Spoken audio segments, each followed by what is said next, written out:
Na sequência, o mesmo Chapman pensa em uma forma de deixar a dianteira do carro mais baixa. Mas havia um problema, porque na dianteira iam os radiadores, e os radiadores são fundamentais para o arrefecimento do motor. Baixando a dianteira, e eu vou falar disso mais detidamente no vídeo sobre a aerodinâmica, que virá, você reduz a área frontal e melhora a perfuração aerodinâmica do carro. Exemplo muito claro disso é andar de carro com a mão para fora, assim ou assim. A perfuração assim é bem maior, ninguém empurra tão fortemente sua mão para trás. Pois bem, Chapman pensou, onde então colocar o radiador que não na dianteira, porque eu preciso refrigerar o motor. Surge então o conceito do side pod. Side pod, em inglês traduzindo literalmente, casulo na lateral. Side, lado, casulo, pod. Dentro desse casulo, o Lotus 72 instalava os radiadores, permitindo uma frente bem baixinha, melhorando então essa perfuração aerodinâmica. Isso tinha mais benefícios, porque com os radiadores ali na lateral, pertinho do motor,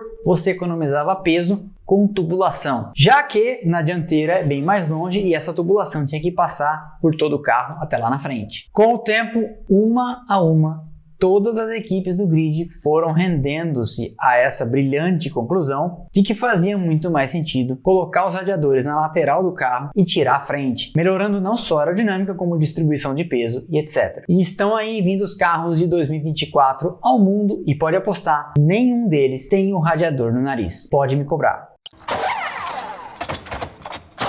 Mais ou menos na mesma época, lá nos Estados Unidos, em provas do Can-Am, começaram a aparecer carros com asas. Inclusive, contei a história do Can-Am nesse vídeo aqui. Link na descrição. Jim Hall, da equipe Chaparral, apareceu com uma asa instalada em cima do carro, que inclusive já tinha um mini DRS. Olha lá no vídeo para você ver que interessante. As asas, montadas de ponta cabeça na comparação com as dos aviões, tinham a intenção de gerar exatamente um efeito contrário. Porque veja, o resultado do deslocamento da asa do avião para frente no ar, empurrada pelos motores da aeronave, é uma força ascendente empurrando o avião para cima. Então eles pensaram, montando de ponta cabeça com o mesmo perfil, o resultado deve ser uma força para baixo. E foi. Isso ajuda a manter o carro grudado com mais força no asfalto. Com isso você consegue contornar curvas muito mais rápido do que faria sem a força da aerodinâmica te empurrando para o chão, o chamado downforce. Downforce em inglês,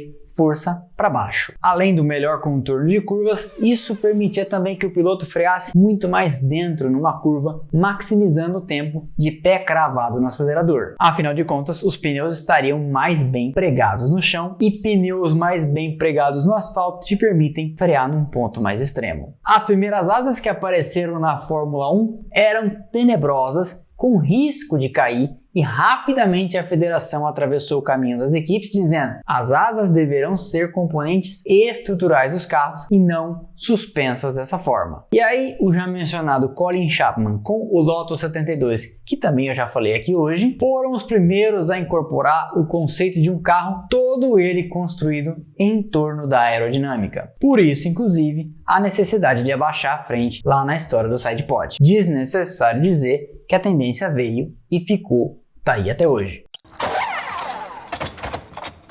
Conforme a aerodinâmica aplicada aos carros foi avançando, mais e mais novas ideias foram surgindo. E aí, em 1976, engenheiros da Lotus estavam numa universidade na Inglaterra fazendo experimentos aerodinâmicos a pedido de Colin Chapman. É então que o tal efeito solo, entre aspas, é descoberto. Claro que não foi exatamente uma descoberta, mas você vai me entender. Chapman tinha a ideia, desde os 72, de fazer um carro inteiramente uma asa. E ele pensou, por que não instalar asas por baixo do carro, fazendo todo o assoalho funcionar como um aerofólio gigante. Os engenheiros então estavam trabalhando nisso, mas os modelos de túnel de vento na época eram meio mal feitos, de papelão, cola e madeira. Foi então que quando uma asa dessas rente ao solo por baixo do side pod estava sendo testada, até que ela caiu. Caiu porque o modelo, como eu comentei, era mal feito, e para não perder o dia de túnel de vento, eles fazem o seguinte experimento. E se a gente colocar aqui um papelão segurando o negócio para ele não cair mais? Eles refazem a medição e de repente os indicadores de downforce vão lá na lua. E eles pensam, peraí, tem alguma coisa errada aqui. Eles descobrem então que essa borda de papelão, na verdade era cartolina, estava produzindo uma vedação e transformando a parte de baixo do carro numa zona de baixíssima pressão. E baixa pressão é tudo o que você quer embaixo de um carro de corrida. Nascia mais uma revolução da Fórmula 1, o tal do efeito solo. E mesmo com a proibição das mini saias, aquela cartolina do experimento que depois foi para a pista no formato de bordas de borracha, o efeito solo permaneceria na Fórmula 1 e ninguém conseguiria desinventá-lo, com os engenheiros usando o assoalho das mais diversas formas para tentar minimamente reproduzir as tais mini saias, sempre tentando explorar o diferencial de pressão entre o ar que passa em cima e o ar que passa embaixo.